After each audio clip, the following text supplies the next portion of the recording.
Anda merasa seorang diri? Atau hancur hati? Atau Anda stres? Atau Anda putus asa? Selama kita hidup, pasti ada masalah. Jangan menyerah, masalah boleh datang, tetapi jangan biarkan masalah menghancurkan kehidupan Anda. Karena itu, saksikan New Life Setiap hari Jumat jam 11 malam, hanya di stasiun kesayangan kita. hanya di Batam TV. New Life.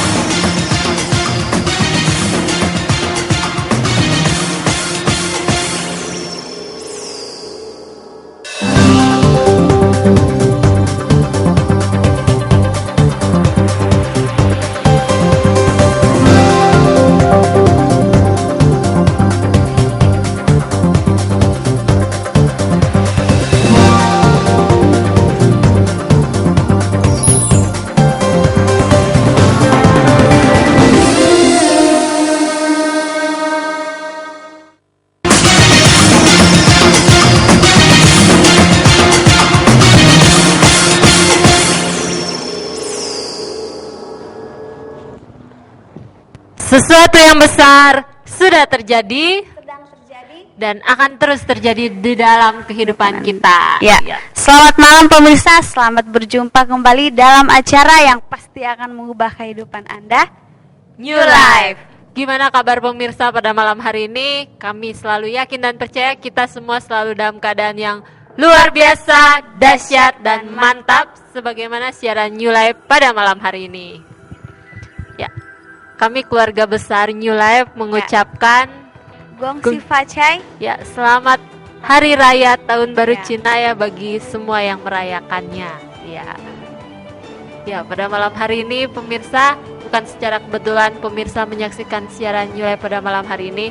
Kalau pemirsa memiliki permasalahan di dalam kehidupan Anda atau apapun masalah yang sedang Anda hadapi, baik itu masalah pekerjaan, kesehatan, rumah tangga, atau mungkin Anda merasa tidak ada jalan keluar di dalam kehidupan Anda, jangan ragu lagi, Anda bisa curhat kepada kami.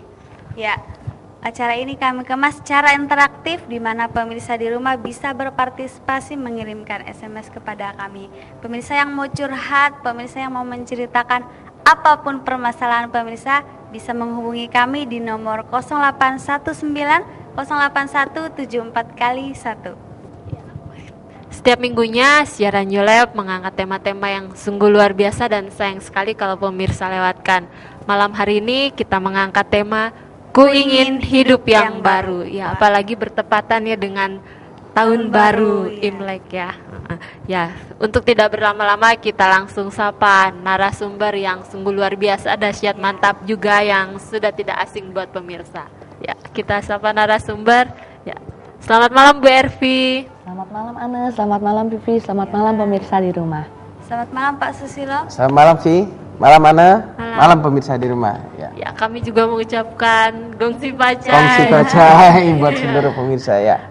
Bapak atau Ibu mungkin di acara Imlek ya tahun ini ada jalan-jalan keliling atau kemana gitu? Ya, hari ini cukup capek memang sih.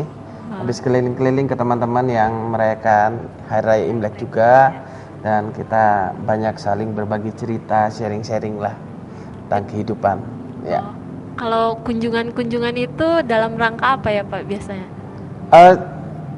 Itu kan suatu budaya yang bagus ya waktu bagi teman-teman Chinese ini kan mempercayai bahwa ini masuki tahun yang baru ya. Iya. Membangun satu hubungan yang baik, membangun komunikasi yang baik.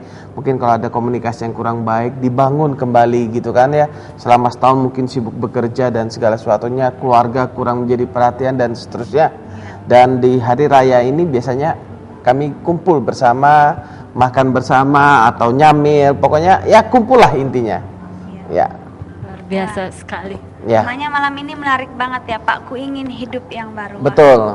Kenapa Pak tema ini bisa? Karena di setiap awal tahun, baik yang 31 Desember maupun yang sekarang, banyak orang selalu membuat sebuah resolusi. Mereka berkomitmen, mereka berpendapat bahwa tahun ini aku harus memiliki hidup yang baru, aku ingin hidup yang berkemenangan, aku ingin sukses dan segala sesuatunya. Namun dalam perjalanan waktu mungkin bulan pertama semangat, Iya. bulan kedua semangat, bulan ketiga mulai down, mulai bertanya, rasanya gak mungkin hidupku berubah. Dan banyak orang yang mengalami kelelahan dalam hidupnya.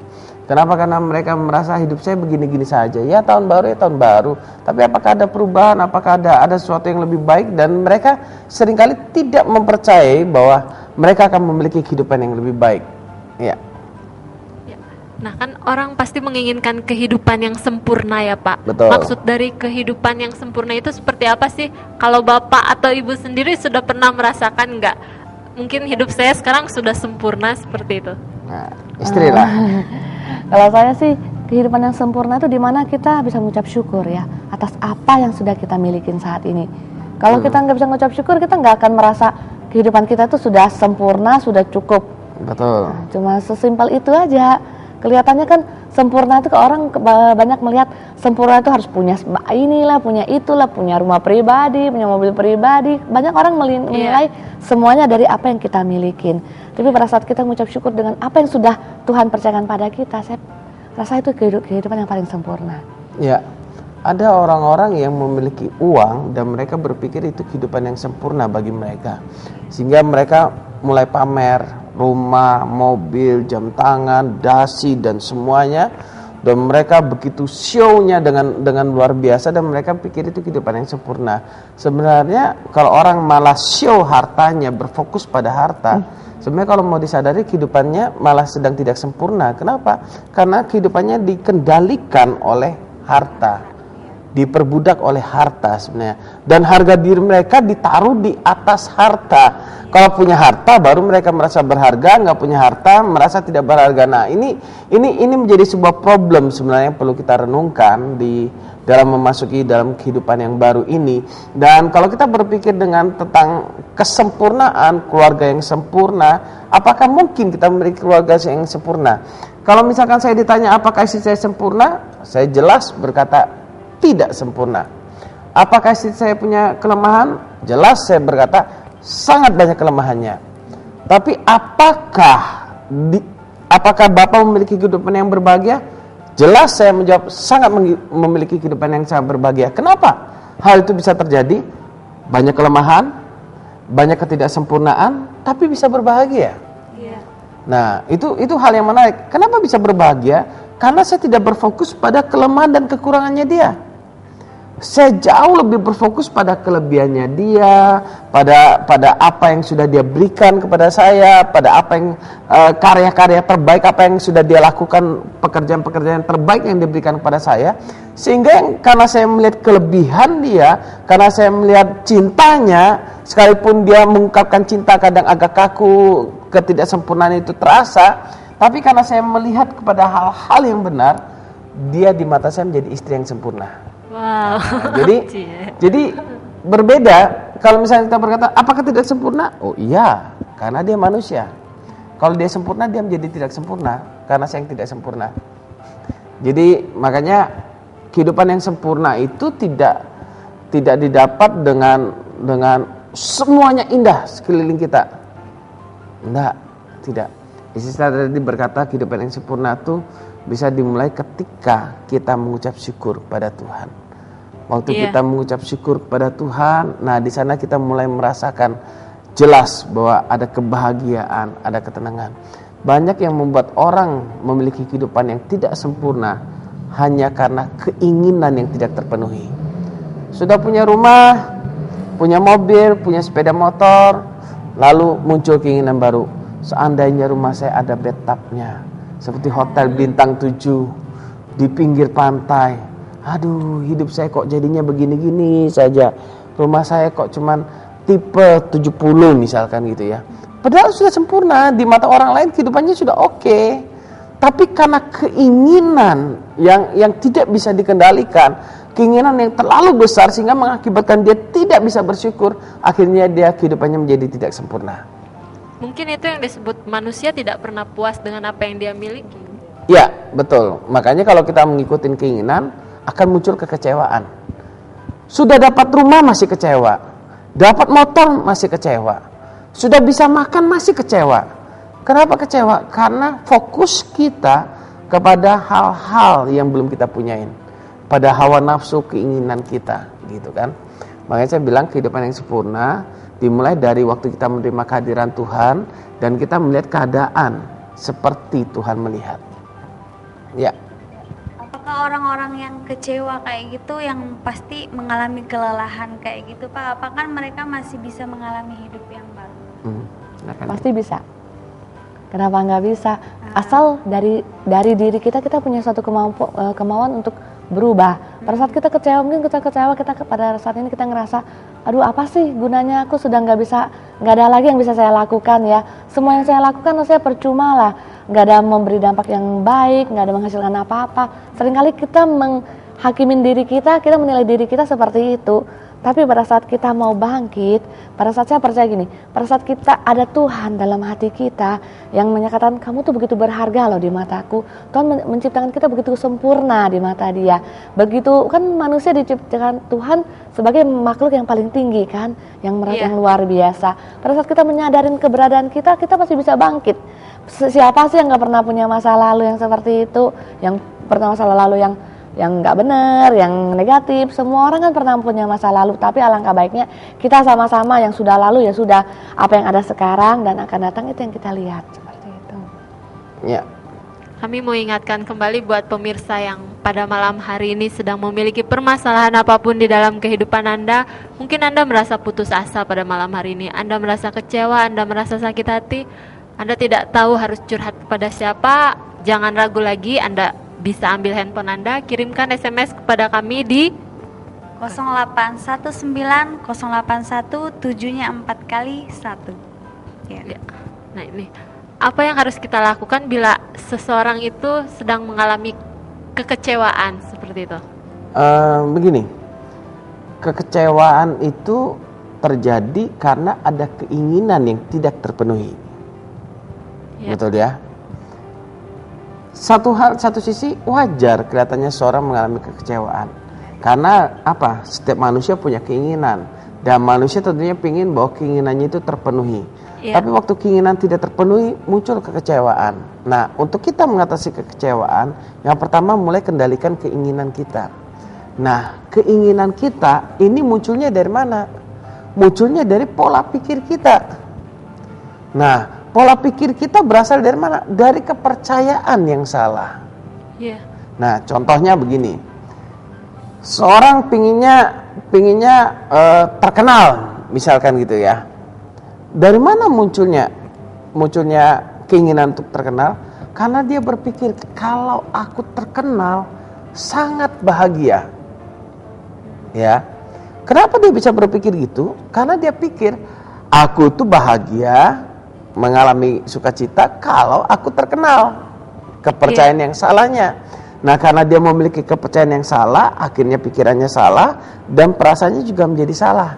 Nah, jadi bagaimana supaya seorang tidak mengalami kecewaan? Dia harus memiliki pikiran yang benar dulu. Pikiran yang benar ini sumbernya dari sekitarnya. Karena kalau pikirannya salah, pasti tetap muncul kecewaan. Kalau misalkan orang berkata, aduh kamu kalau naiknya naik motor bebek sih, coba naik mobil yang bagus gitu, wah kamu pasti keren, ditaksirin cewek-cewek gitu kan ya. Seakan-akan namanya naik motor bebek gak bisa ditaksir cewek, kan gak ada kaitannya sebenarnya. Tapi karena nilai-nilai sekitarnya berkata seperti itu, akhirnya pikirannya salah, muncul perasaannya salah, mulai dia meratapi nasib nggak mungkin dapat cewek. Kenapa nggak mungkin dapat cewek? Ya karena naik motor bebek, cewek mana yang mau? Iya. Karena dia berpikir seperti itu, naik motor bebek tidak ada cewek yang mau, akhirnya emosionalnya terganggu. Dan karena emosionalnya terganggu, muncul kekecewaan. Nah, asumsi itu juga menjadi sangat berbahaya dalam rumah tangga misalkan. Itu seringkali suami istri itu muncul asumsi, jangan-jangan dia berbuat ini, jangan-jangan dia berbuat ini, jangan-jangan nanti kalau aku begini dia begini. Asumsi muncul dan tanpa disadari kekecewaan muncul dalam hati, apalagi kalau itu disimpan. Ya. Kalau misalnya Pak nih kecewa terhadap orang tua seperti itu kan, terus tadi Bapak bilang harus punya pola pikir yang benar dulu kan. Nah, gimana kita bisa punya pola pikir yang benar sedangkan lingkungan kita, orang tua kita pun berantakan seperti itu? Kita bisa dapat nilai-nilai dari mana seperti itu? Nah, jawabnya. Pada saat kita saya rasa ya pada saat kita ada lingkungan kita teman-teman. Nah dari sana kita bisa nilai-nilai kita itu kita bisa tahu nilai apa yang kita dapat. Umpamanya kita kumpul sama orang-orang yang benar, yang punya pola pikir yang benar ya, otomatis tanpa kita sadarin kita sudah punya pola pikir yang benar. Jadi nggak sampai lah kita sampai kecewa terhadap orang tua. Umpamanya paling gampang gini, saya kecewa sama Ane mah santai aja, nggak terasa apa-apa, nggak ngerasa gimana, sedangkan saya hidup dalam kekecewaan saya kan, saya sakit hati, mau tidur nggak enak, mau makan nggak enak, jadi serba salah kan, mau ngapa-ngapain nggak enak. Karena anak nggak ngapa-ngapain gitu loh, santai easy going aja kan. Nah itu kan ruginya dan di kita sendiri ya. Nah jadi kalau biar kita mempunyai nilai-nilai yang benar, kita punyalah pergaulan yang benar, dan kita bergaul orang-orang yang benar. Saya percaya kita pasti punya nilai-nilai yang benar gitu loh, nggak bakal lah nilai kita yang kemana-mana itu nggak. Nilai-nilai agama sangat membantu sekali untuk kita memiliki kepercayaan yang benar. Ya. Kita ke SMS yang sudah masuk dari 1396. Bagaimana caranya bisa keluar dari kemiskinan, sedangkan saya percaya Tuhan itu bisa ngasih segalanya, tapi saya hidup susah. Ayo. Miskin atau kaya, ukurannya itu kan tergantung standarnya kita. Ada orang ngerasa dia kaya kalau dia sudah punya uang 100 juta. Iya. Tapi ada juga orang ngerasa dia kaya kalau dia sudah bisa mensyukurin apa yang Tuhan kasih pada saat ini untuk kehidupannya. Umpamanya gini, saya ngerasa kaya, umpamanya kalau pada saat saya ngerasa semua apa yang saya punya ini, maksudnya saya sudah bisa mengucap syukur dengan apa yang sudah Tuhan percayakan pada kehidupan saya.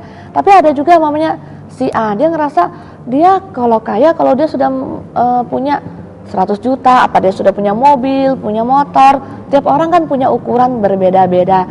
Jadi semuanya itu kan cuma apa yang kita peroleh di dunia ini ya. Itu tidak kekal gitu. Jadi jangan kita ngukur saya miskin, saya kaya itu sayang gitu loh. Mending kita fokus pada Tuhan. Tuhan memang yang memberkatin kita. Kalau kita sampai hari ini ya, pada saat kita bangun, kita bisa menghirup suatu nafas tanpa kita harus bayar ya. Kita bayar nggak kalau kita bernapas pagi hari ini? Enggak. Kita nggak pernah bayar. Kita tuh mesti sangat kaya banget gitu loh. Kita bernapas gratis. Padahal kalau memang kita mau lihat ya, kalau di rumah sakit di ICU, berapa banyak orang yang mereka bernafas saja dengan satu tabung oksigen mereka harus bayar kan. Nah dari sana kita bisa ngerti kita ini hidup kita seperti apa. Kalau kita sudah saat ini dicukupkan semua, itu sudah luar biasa banget, tidak diukur dari apa yang kita milikin. Umpamanya contoh yang paling kelihatan dengan kita memiliki tubuh yang sempurna, yang tidak kurang satu apapun, itu sudah luar biasa banget. Umpamanya seperti Ane, umpamanya suatu hari ada nih yang mau beli tangannya Ane nih 30M, kira-kira Ane mau jual nggak? Pada saat itu, lumayan ya 30M nih bisa beli rumah yang ada kolam renang ya. Tapi kan kita ngerasa, ngapain sih saya jual tangan saya 30M, mending saya tidak punya uang 30M tapi saya sempurna, saya mau ngapain aja bisa. Jadi ukuran kaya atau miskin itu tidak diukur dari apa yang kita miliki, tapi bagaimana kita mengucap syukur dengan apa yang sudah Tuhan kasih dalam kehidupan kita sekarang. Kami mau masih tunggu SMS dari pemirsa. Bila pemirsa mau curhat, memiliki permasalahan apapun, jangan ragu lagi.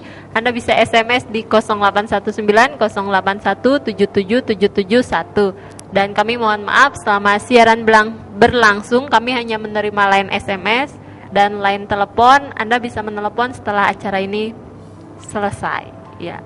Nah, ini ada sebagian orang yang sudah bekerja keras, sudah bekerja membanting tulang, tapi kok hidupnya tetap susah ya Pi ya. Hidupnya kok kayaknya gitu-gitu aja, sedangkan ada orang yang kerjanya santai-santai, tapi kok dia bisa mencapai puncak sukses seperti itu. Kenapa ya bisa terjadi seperti itu? Pernah dengar nggak orang kaya yang miskin? Belum, soalnya saya orang kaya-kaya. Belum pernah dengar kan, karena saya yang buat kalimat itu.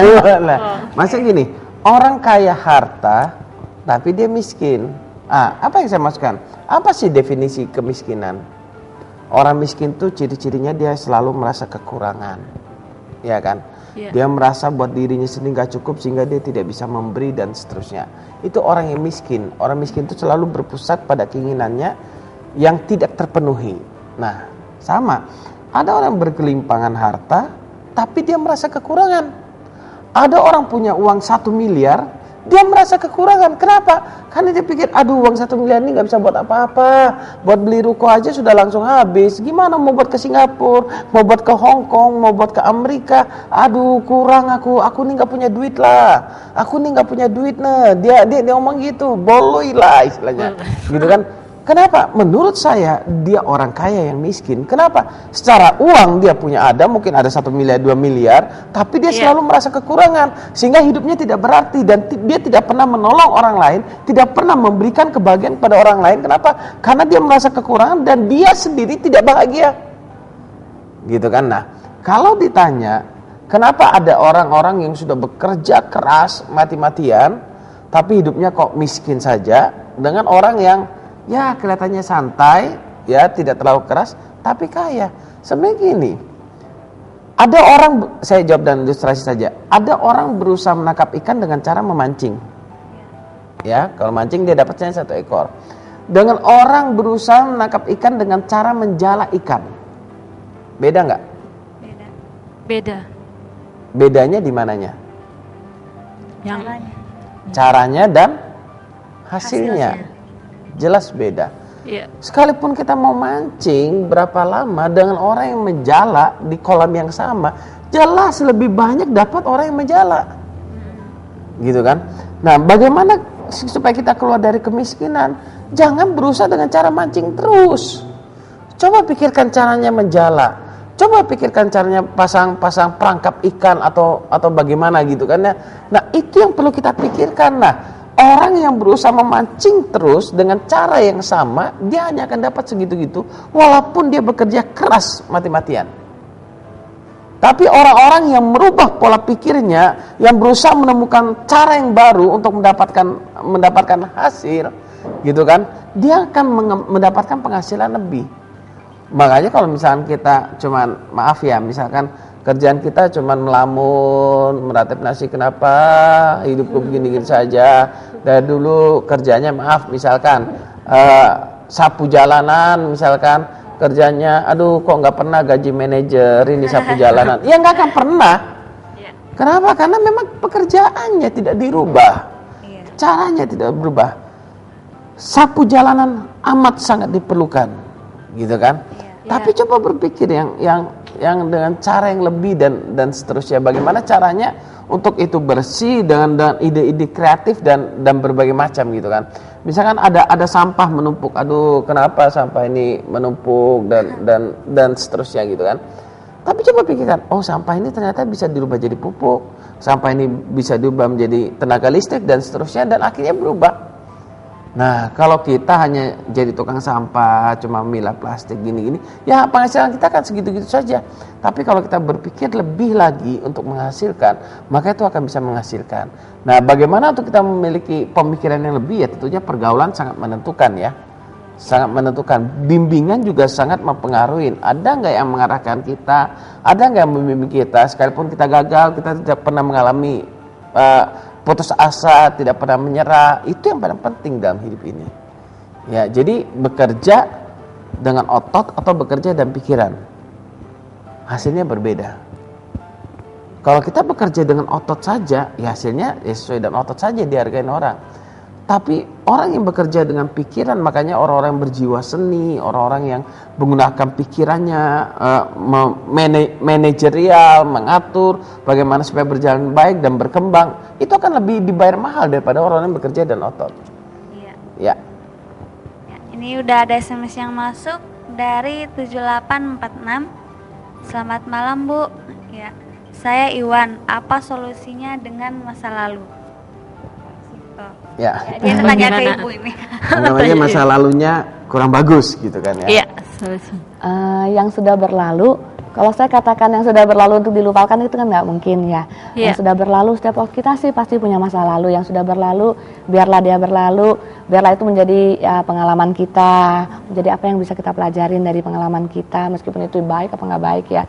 Yang ada sekarang dan yang akan datang, apa yang bisa kita lakukan pada saat itu untuk menghabiskan waktu-waktu kita gitu kan. Kita bisa melakukan banyak hal yang benar, yang positif, yang bisa juga menjadi berkat bagi banyak orang. Jadi jangan kita fokus pada masa lalu yang nggak benar ngapain gitu loh. Sayang tuh buang waktu. Jadi mending waktu sisa kita pakai baik-baik. Apa sih sekarang yang bisa saya lakukan? Saya bekerja dengan giat, saya menjadi jawaban bagi teman-teman saya, menjadi berkat. Itu yang luar biasa kan, daripada kita merenungin nasib kayak seperti yang tadi dikatakan suami saya, merenungin nasib nih mau ngapain nih gitu. Jadi kita semangat, fokus kita, dan yang paling penting kita temukan apa yang menjadi tujuan hidup kita. Pada saat kita tahu apa yang menjadi tujuan hidup kita, akan menjadi bergairah hidup kita. Apa yang kita lakukan kita pun tahu, seperti itu. Ya, kalau kita naik mobil, tahu nggak kenapa kaca spion itu lebih kecil daripada kaca yang mobil yang di depan? Kalau naik mobil misalkan, naik mobil, kacanya kan besar, kaca mobil. Kenapa kaca spion itu kok kecil aja? Soalnya buat lihat samping. Kalau kaca yang di depan buat lihat depan itu. Ya, kaca misalkan yang di tengah yang di dalam mobil tuh, kenapa selalu kecil? Karena apa? Itu kan buat lihat ke belakang. Iya kan? Kita tidak perlu melihat ke belakang itu terus menerus.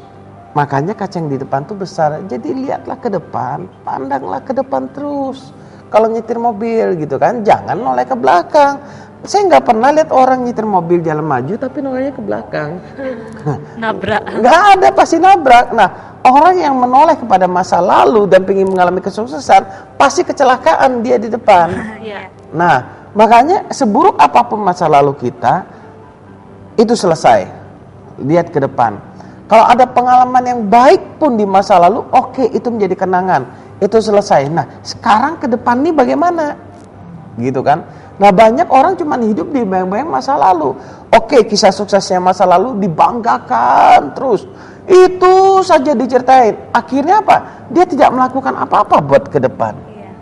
Nah, padahal seharusnya yang dia pikirkan bagaimana saya melangkah ke depan, meraih kesuksesan di depan. Ya. Lalu bagaimana dengan orang yang memiliki banyak visi atau keinginan-keinginan tapi tidak berani melangkah? Seperti itu. Orang yang memiliki banyak visi dan keinginan. Nah, visi atau mimpi itu bukan hanya sekedar mimpi. Apa yang ada dalam visi saya, misalkan visi itu kan bicara tentang pemikiran masa depan, mimpi lah bahasa gampangnya. Bagaimana membuat mimpi itu menjadi kenyataan, itu tentunya harus ada tindakan dong. Orang-orang yang hanya memiliki mimpi, yang memiliki keinginan, tidak ada tindakan, maka mimpi itu tidak akan menjadi kenyataan. Ya. Ke SMS yang sudah masuk. Ya, dari 0869. Ya, shalom. Ya, temanya sejalan dengan kehidupan saya, karena tadinya saya tidak mengenal Tuhan, tapi sekarang puji Tuhan saya sudah menjadi bagian Kristus. Tolong doakan saya dan keluarga. Ya. Ya. Ya. Oke. Selanjutnya dari 3624, salahkah kita merasa kekurangan sebagai makhluk ciptaan Tuhan? Sebagai manusia, siapa sih yang nggak pernah ngerasa kekurangan? Kalau kita mau ikut keinginan kita sebagai manusia, setiap saat kita masih merasa kekurangan. Tapi pada saat kita fokus dengan apa yang sudah Tuhan kasih sama kita sampai saat ini, kita akan merasa kalau kita itu dicukupkan luar biasa sama Tuhan. Tapi pada saat kita fokus dengan apa yang tidak kita miliki, misalnya saya ngeliat teman saya punya rumah besar, punya yang macam-macam, kita tidak akan bisa mengucap syukur dan kita akan merasa kekurangan. Jadi pada saat ini kita fokus apa yang sudah kita miliki, kita fokus dan kita mengucap syukur. Itu kita akan merasa kita tuh lebih daripada yang lain. Seperti itu. Ya. Sebenarnya sederhana.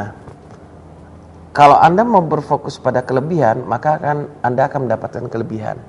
Anda fokus pada kekurangan, hidup Anda akan terus merasa kekurangan dan mengalami kekurangan. Kenapa? Orang yang fokus pada kekurangan seringkali tidak melakukan apa-apa. Seringkali yang muncul adalah keluhan-keluhan. Oke, kalau dia menyadari, oke, kelemahanku ini aku memperbaikin. Aku harus meningkatkan skill. Nah, sampai di sana kan oke. Yang penting dia harus lihat ke depannya. apa yang dibutuhkan di depan. Bukan begini, bukan meratapi nasib di dalam kekurangan ya aku ini tidak berdaya dan seterusnya, tidak ada modal, bagaimana mau menjadi sukses. Kenapa? Karena kepercayaannya yang salah. Karena dia pikir bahwa aku bisa sukses kalau aku punya modal duit sekian ratus juta misalkan. Baru aku bisa sukses, aku menjalankan ini dan seterusnya. Belum tentu. Kesuksesan itu dimulai dari hati yang merdeka. Kesuksesan itu dimulai dari hati yang tulus dengan motivasi yang benar untuk kita melakukan sesuatu yang sesuai dengan tuntunan Tuhan. Kalau kita tidak melakukannya sesuai dengan tuntunan Tuhan dalam hati kita nggak akan bisa sukses. Banyak orang yang punya modal, diberi modal besar, tapi tidak mengalami kesuksesan. Kenapa? Karena yang motivasinya berbeda. Ya. Perbincangan kita semakin hangat saja, tapi sayang kita harus break sejenak untuk menyaksikan pesan perubahan yang satu ini. Tetaplah bersama kami dan jangan kemana-mana.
Terima kasih pemirsa karena Anda masih tetap setia bersama kami. Ya, kami masih menunggu SMS dari pemirsa yang mau curhat, pemirsa yang mau menceritakan apapun permasalahan pemirsa. Jangan ragu lagi, angkat teleponnya sekarang juga dengan meng-SMS kepada kami di nomor 0819081741. Ya, kita langsung ke SMS yang sudah masuk dari 2993. Bagaimana sih mengatasi hubungan cinta kalau tidak direstui? Sedangkan hubungan kami udah 7 tahun, tapi orang tua kami masing-masing mau pisahin kami. Jadi kami harus gimana? Haruskah kami kawin lari atau kami menuruti orang tua kami? Tapi kami sama-sama cinta dan gak mau pisah. Gimana tuh? Ya. Istri saya mungkin yang jawab. Ini ya untuk yang ngirim SMS ya. Percaya gini, orang tua adalah wakil Tuhan di dunia ini. Mungkin pada saat ini orang tua kalau nggak setuju kan ada alasan-alasan tertentu yang nggak mungkin orang tua bilang nggak setuju titik, nggak ada alasan tuh, saya nggak mungkin, mesti ada alasan. Coba untuk kalau memang orang tua yang cewek atau orang tua yang cowok, cobalah dideketin. Apa sih yang membuat orang tua nggak setuju? Umpamanya kalau dia nggak setuju, oh karena umpamanya yang cowoknya kayak gini lah, belum bekerja, umpamanya kayak gitu. Lah kalau belum kerja mungkin kita, umpamanya saya sebagai orang tua, mungkin saya juga akan gak setuju kalau saya dalam posisi orang tua. Jadi mungkin untuk yang ngirim SMS pada saat cowok yang belum kerja, oh cobalah cowok itu dicari pekerjaan. Kan orang tua mesti mikir, kalau kalian berhubungan terus mau menikah, nanti dikasih makan apa nih anak saya kalau orang tua yang cowok belum bekerja gitu. Jadi semua itu bisa kita lihat lah gimana baiknya. Atau umpamanya yang cewek, oh yang cewek ini kok nggak bisa masak umpamanya kayak gitu. Mungkin yang cewek belajarlah untuk masak. Mungkin kita, aduh aku tuh udah suka banget, saya pun pertama-tama aduh mau merit tapi nggak bisa masak. Saya dulu juga nggak begitu suka masak, tapi mau nggak mau biar menyenangkan hati calon mertua, saya mau nggak mau saya belajar gitu loh. Jadi nggak ada salahnya kita saling diskusi, kira-kira apa sih yang menjadi penyebab kok orang tua nggak setuju. Nah kalau kita sebabnya kita masih bisa kita penuhin, kenapa kita nggak ngelakuin? Kalau umpamanya sampai ujung-ujungnya kita udah ngelakuin semua nih, orang tua belum setuju, percaya saja gini, kalau memang itu pasangan dari Tuhan, meskipun kelihatannya mustahil, nggak setuju orang tua pada saat ini, percaya kalau memang itu dari Tuhan, orang tua pasti setuju. Bagaimanapun caranya kita nggak ngerti, itu kan caranya Tuhan. Itu ya namanya mujizat ya, kalau orang tua dari mamanya nggak setuju menjadi setuju, di luar dari pemikiran kita, lah itu mujizat. Dan saya percaya mujizat itu masih ada. Karena kalau baca SMS ini kami juga pernah seperti itu. Kami malah pernah pacaran itu 9 tahun yang pertama itu nggak disetujuin, dan kami sempat juga pikir mau kawin lari, itu sempat gitu loh. Tapi pada saat itu kami dibina di gereja, dan pada saat itu pembimbing kami bilang kalau orang tua itu adalah wakilnya Tuhan. Jadi apapun yang mereka katakan kita harus belajar taat, meskipun pada saat itu kita nggak enak ya. Aduh mau pisah sudah lama nih mak, nggak enak. Memang secara manusia nggak enak, tapi percaya saja kalau memang itu dari Tuhan, semuanya itu akan indah, tidak sesuai dengan pikiran kita, yang dengan cara yang tidak kita mengerti, yang tidak kita pernah pikir, itu yang Tuhan lakukan. Ya, saya ingin nambahin sedikit begini. Ada hal-hal prinsip, ada hal-hal yang tidak prinsip. Contoh hal-hal prinsip adalah bicara tentang agama, gitu kan ya.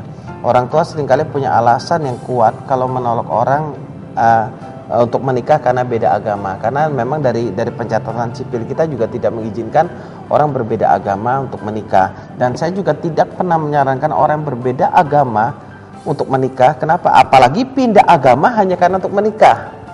Karena agama bukan untuk menikah. Agama itu keyakinan masing-masing di dalam hati, gitu kan. Nah, kalau larangan orang tua karena hal prinsip, ya kita harus legowo. Maksudnya belajar terbuka hatinya, ya sudah, memang ini bukan pasangan dari Tuhan buat saya. Kecuali kalau memang sudah sejalan, sudah satu keyakinan, orang tua tidak setuju, Anda harus berargumen pada orang tua. Oh iya, istrimu ini cerewet gini-gini. Yakinkan pada orang tua bahwa istri Anda tidak cerewet, gitu kan ya. Nah, kenalkan dan baik dan segala sesuatunya. Dan kalau perjuangan Anda terus berjalan, tentukan juga batas waktu. Ingat, waktu Anda menjalani hubungan tanpa persetujuan orang tua, semakin lama Anda menjalani hubungan dan waktu itu orang tua tidak setuju, Anda akan semakin sakit. Kalau saya pribadi sangat tidak menyetujui kawin lari. Kenapa? Kalau kawin lari nggak bisa lah. Kenapa? Orang tua itu wakilnya Tuhan, restu dari orang tua sangat penting, dan itu sebagai ucapan terima kasih juga kita kepada orang tua bahwa orang tua sudah membesarkan kita.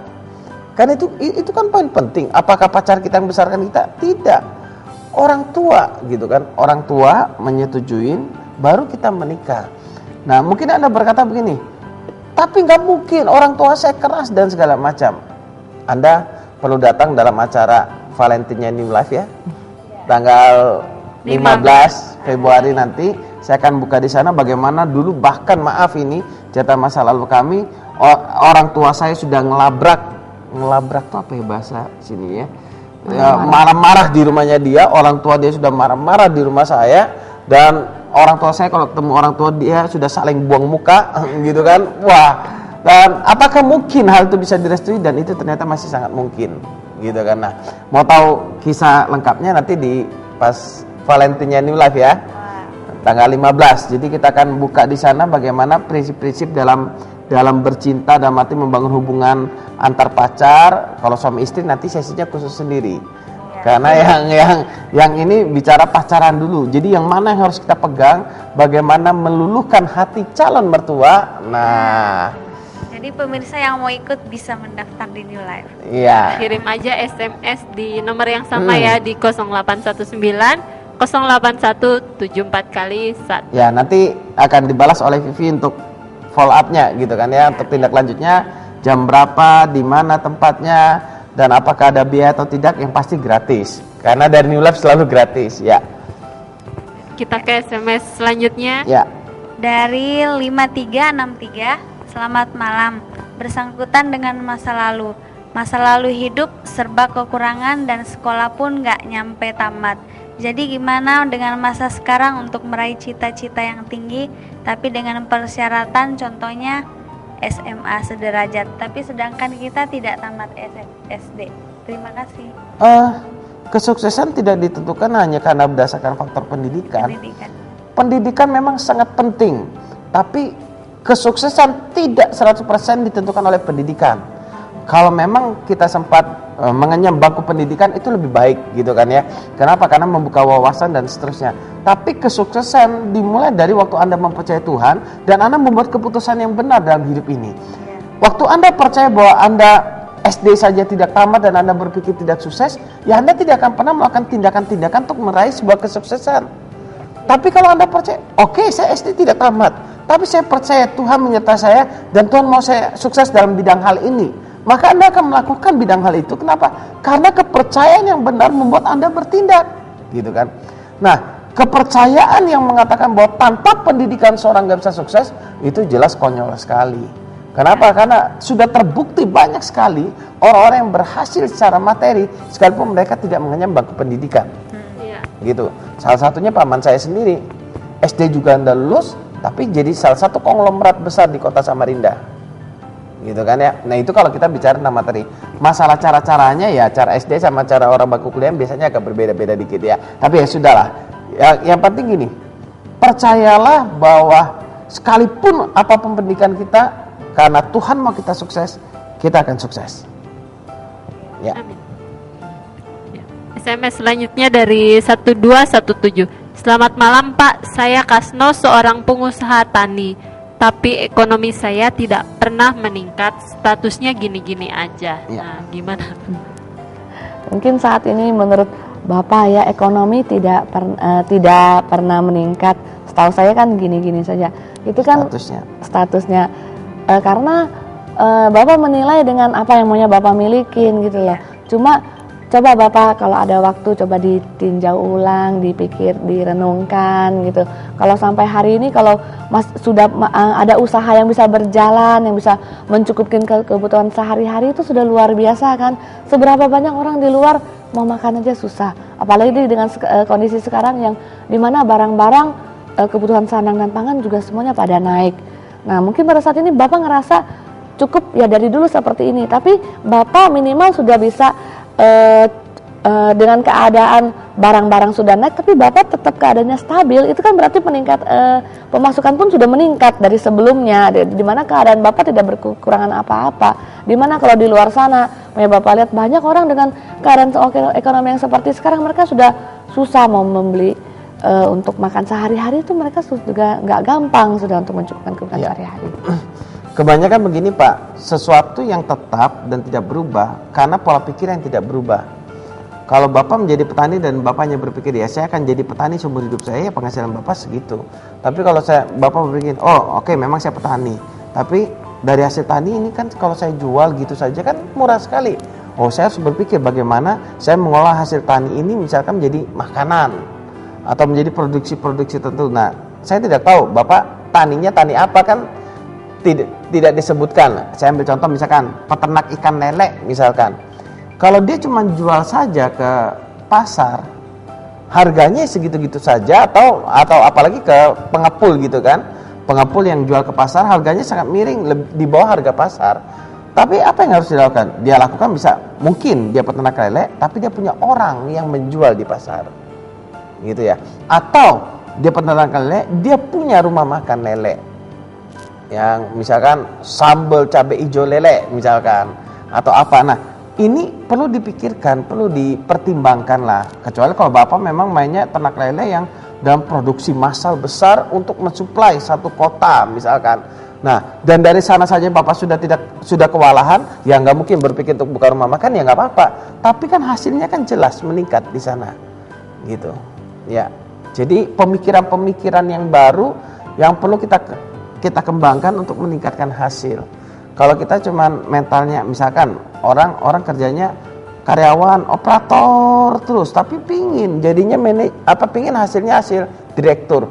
Ya nggak mungkin kalau operator terus hasilnya hasil direktur, gitu kan? Otomatis pekerjaannya harus berubah dulu, baru bisa mendapatkan hasil yang lebih besar. Ya. Ya, kita ke SMS selanjutnya dari 4641. Ya, nama saya Wantri. Gimana caranya supaya kita itu bisa fokus sama Tuhan? Soalnya setiap saya membuat janji dengan diri sendiri untuk setia ikut Tuhan, selalu aja hal yang membuat aku melanggar janji sendiri. Ya. Wantri, mungkin kalau lebih jelas kamu bisa telepon ke nomor yang sama setelah acara atau besok. Cuma saya cuma berpesan gini, di dalam kepercayaan kita bukan masalah apa yang harus saya lakukan buat Tuhan, tapi coba lihat apa yang sudah Tuhan lakukan buat saya, gitu ya. Karena apa? Tuhan gak bisa disogok. Kalau kita bertanya apa yang harus saya lakukan untuk Tuhan, berarti kan seakan-akan Tuhan ini kan kayak timbal balik gitu ya. Kebaikan Tuhan jadinya bersyarat. Oh, saya baik sama kamu kalau kamu rajin begini baru saya baik. Kalau kamu nggak baik, berarti ya saya nggak akan beri, misalkan. Kalau itu namanya kasih yang bersyarat. Sementara saya pribadi percaya kasih Tuhan tanpa syarat. Terus kalau gitu apakah kita tidak perlu bekerja? Nah, itu yang perlu kita diskusikan. Apakah kita tidak perlu berbuat benar? Saya berbuat benar bukan supaya saya jadi orang benar. Karena saya orang benar, saya berbuat benar. Saya orang benar karena saya dibenarkan oleh Tuhan. Contohnya gitu.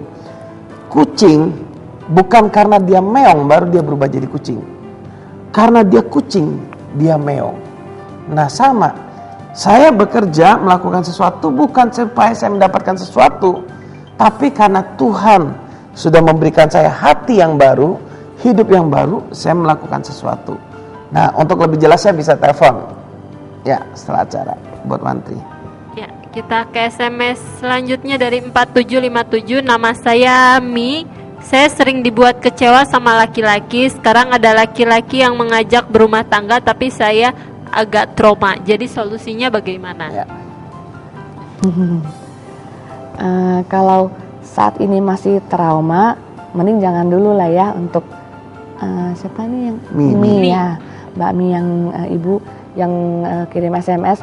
Kalau trauma mungkin dulu maunya pernah disakitin atau dibohongin sama laki-laki ya. Jadi sekarang kalau sudah deket gitu kan mesti terasa, jangan-jangan saya dibohongin, jangan.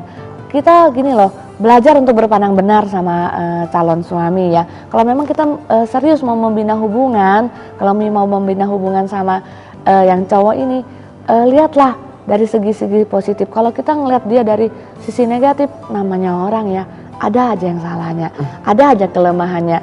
Tapi pada saat kita mulai lihat dia dari sisi positif, kita juga naruh satu kepercayaan, kita mulai percaya sama dia, kita juga saling terbuka. Dan saya percaya dengan seperti itu kita berpusat pada hal-hal yang benar, itu trauma itu pelan-pelan akan hilang gitu loh, akan hilang, dan kita bisa menikmati hubungan seperti dalam masih pacaran gitu loh. Kita akan menikmati hubungan itu sampai akhirnya kalau mereka siap baru kita bisa menikah, seperti itu.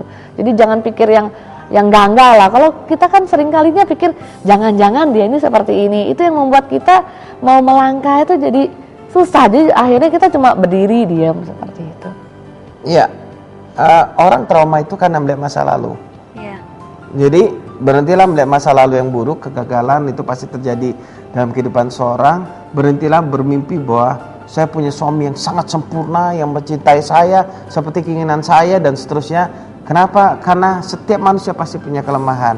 Tapi waktu Anda melihat Tuhan seperti, melihat pasangan Anda seperti Tuhan melihat pasangan Anda yang sangat berharga dan seterusnya, Anda akan memperoleh kehidupan yang baru. Nah, buat Mi, sayang sekali, mohon maaf karena waktu kami nggak bisa jawab secara gamblang di sini.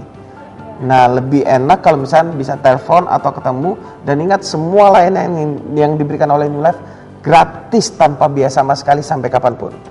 Ya. Ya, kita ke SMS selanjutnya dari 0830. Saya mau curhat, bagaimana ya caranya mengambil hati orang tua dan menyenangkan orang tua, karena saya heran dan bingung kenapa setiap saya memberi sesuatu tak pernah menghargainya. Terima kasih. Ya. Menyenangkan orang tua.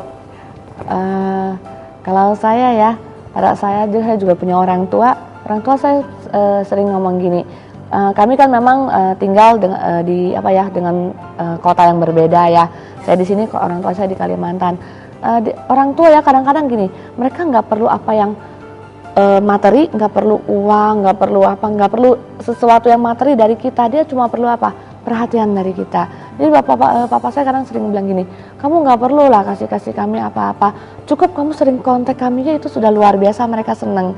Jadi kalau kita mengambil perhatian, kalau kita mau bagaimana sih mendapat perhatian, kita perhatian aja sama orang tua, kita menyayangin mereka, kalau mereka ada apa kita bisa nemenin mereka, itu sudah lebih dari cukup daripada kita memberi materi gitu loh. Kita memberikan waktu kita ke orang tua sama perhatian kita. Kalau orang tua saya sih seperti itu, saya ngelihat mereka mungkin mereka kurang ya secara materi, mungkin mereka kurang, tapi mereka ngerasa mereka nggak perlu itu, mereka lebih perlu komunikasi, mereka bisa ngobrol sama anaknya, itu mereka yang membuat mereka itu bisa tenang seperti itu.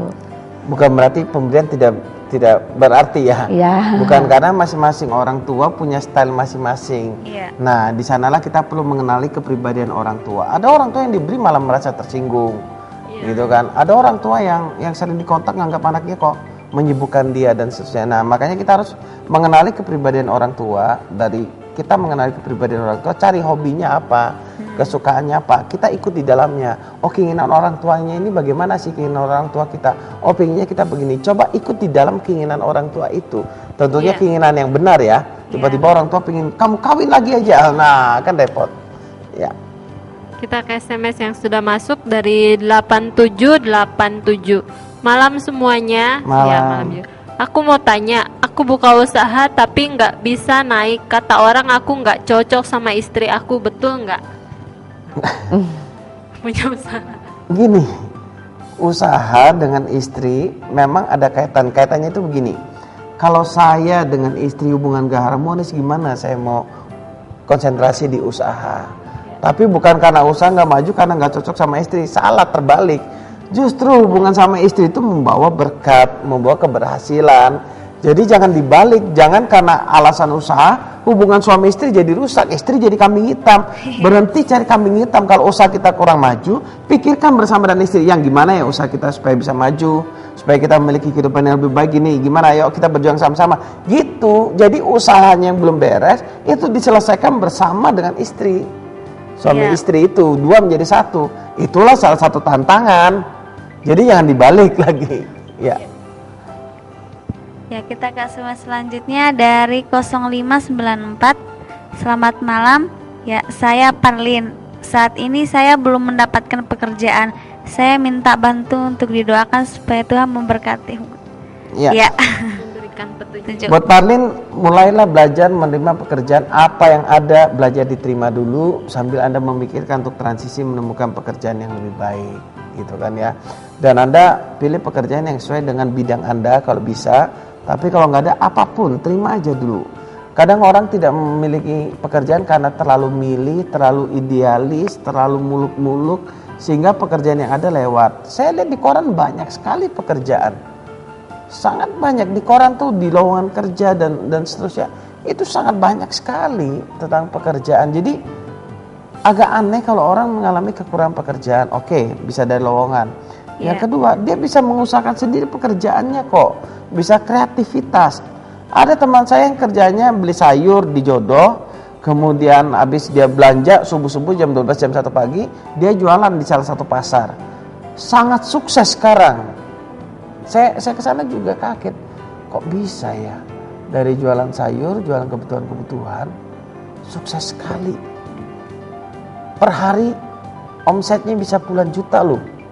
Gak main-main, kok bisa ya? Padahal di pasar, di kios. Jadi kiosnya itu ada CCTV sampai. Saya pikir, wow, keren ini pasar ini. Kiosnya dia pasang CCTV, dia taruh TV-nya sendiri dan seterusnya. Jadi kreativitasnya tinggi sekali. Dan ingat, kita berhasil bukan karena kita ngikutin orang, tapi karena Tuhan mau kita melakukan pekerjaan itu, kita akan berhasil.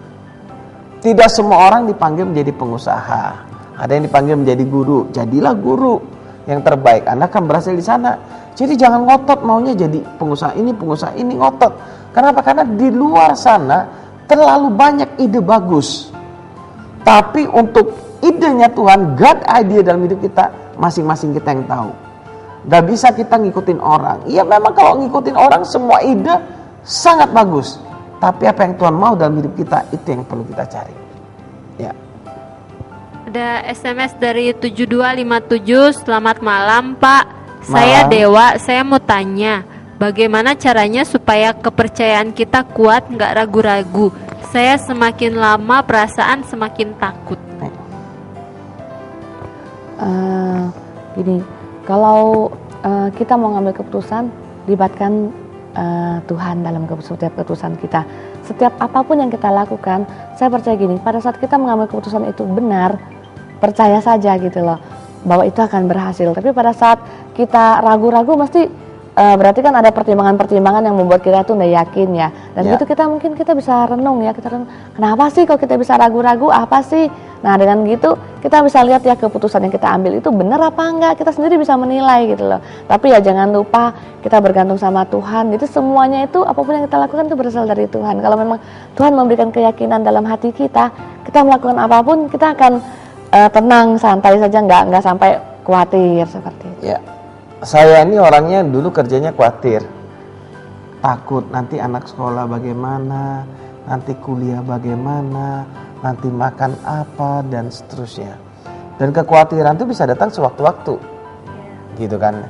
Nah, kekhawatiran itu mulai berkurang atau mulai bahkan hampir hilang sama sekali ketika pada saat saya mengenal Tuhan dengan benar. Kekhawatiran itu muncul karena saya diperkenalkan Tuhan yang salah, Tuhan yang bersyarat, Tuhan yang mau memberikan saya berkat itu kalau saya memenuhi syarat ini, dan kalau saya tidak memenuhi maka penghukuman yang datang dan seterusnya, gitu kan ya. Sehingga waktu saya mengenal Tuhan yang salah ini memunculkan ketakutan. Kalau saya nanti nggak berdoa nanti Tuhan marah. Kalau saya tidak baca Alkitab Tuhan marah. Kalau nanti saya tidak melakukan yang baik Tuhan marah. Kalau saya nanti berbuat salah Tuhan marah. Yang ada dalam benak saya Tuhan marah. Akibatnya apa? Saya takutlah.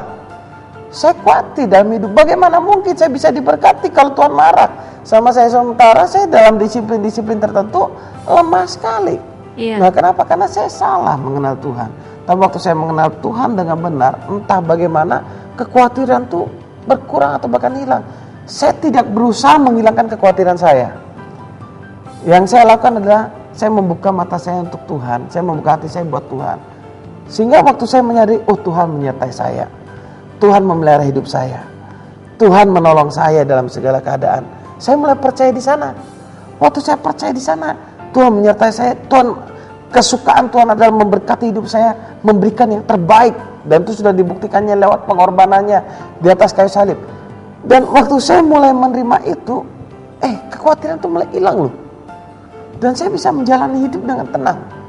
Dan saya lihat ke belakang, ternyata sekalipun saya dulu berbuat salah, Tuhan tetap mengasihi saya, menolong saya. Bukan berarti saya kompromi dengan kesalahan. Oh, kalau gitu enak dong kita berbuat dosa. Enggak, sama sekali tidak. Waktu saya melihat Tuhan menyertai saya jadi lebih menghormati Tuhan. Dan entah bagaimana kekhawatiran, karakter-karakter buruk, kebiasaan-kebiasaan buruk itu hilang. Lebih jelasnya bisa telepon. Ya. Ya, ini ada SMS terakhir dari 5467. Ya, gimana ya, kemarin istri saya beragama A. Pertama kali aku bawa ke tempat ibadahku, setelah pulang malam dia mendapat penglihatan. Tapi akhir-akhir ini nggak dapat penglihatan lagi. Gimana solusinya ya Pak? Ya, dari Batam Center. Iya, buat yang kirim SMS begini, penglihatan tidak menentukan apa-apa. Ya. Keyakinan iman itulah yang merubah hidup kita, yang menyelamatkan kita. Jadi jangan hidup berdasarkan penglihatan. Nah lebih jelasnya nanti telepon saja, gitu kan? Karena ini sudah bicara yang lebih dalam lagi, gitu. Ada SMS lagi, sekali lagi ya. Ya, masih dari penasaran ya? 2221. Ya, selamat malam. Saya Ridwan. Saya pengusaha toko tapi terus gagal. Gimana bisa maju lagi? Anda pasti akan maju waktu Anda mempercayai bahwa Anda akan berhasil. Jadi kalau Anda selalu berkata, oh saya terus gagal, ya Anda akan mengalami kegagalan. Kenapa? Karena kalau Anda berpusat pada kegagalan, tindakan Anda juga menjadi salah.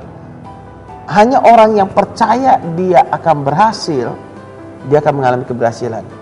Kalau dia percaya bahwa Tuhan ingin membuat dia berhasil, Tuhan itu sangat baik dan memberikan keberhasilan dalam hidupnya, dia akan mengalami keberhasilan. Tapi kalau orang yang tidak percaya kepada keberhasilan, ya dia akan mengalami kegagalan. Ya paling tidak kalau orang tidak percaya, dia mengalami ketakutan dan kekhawatiran yang menguasai hidupnya.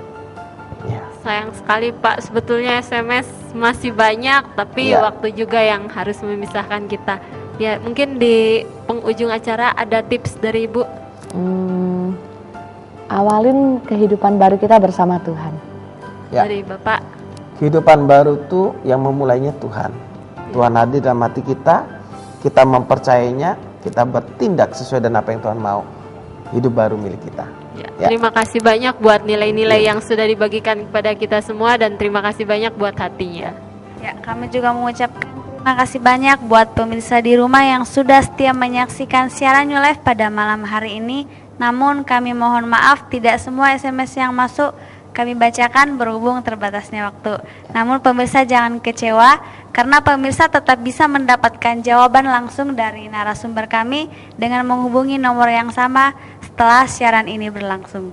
Kami juga mengucapkan terima kasih banyak pada kru Batam TV yang bertugas pada malam hari ini karena tanpa bantuan dan kerjasama dari Anda semua tidak mungkin acara ini dapat berlangsung dengan baik dan lancar.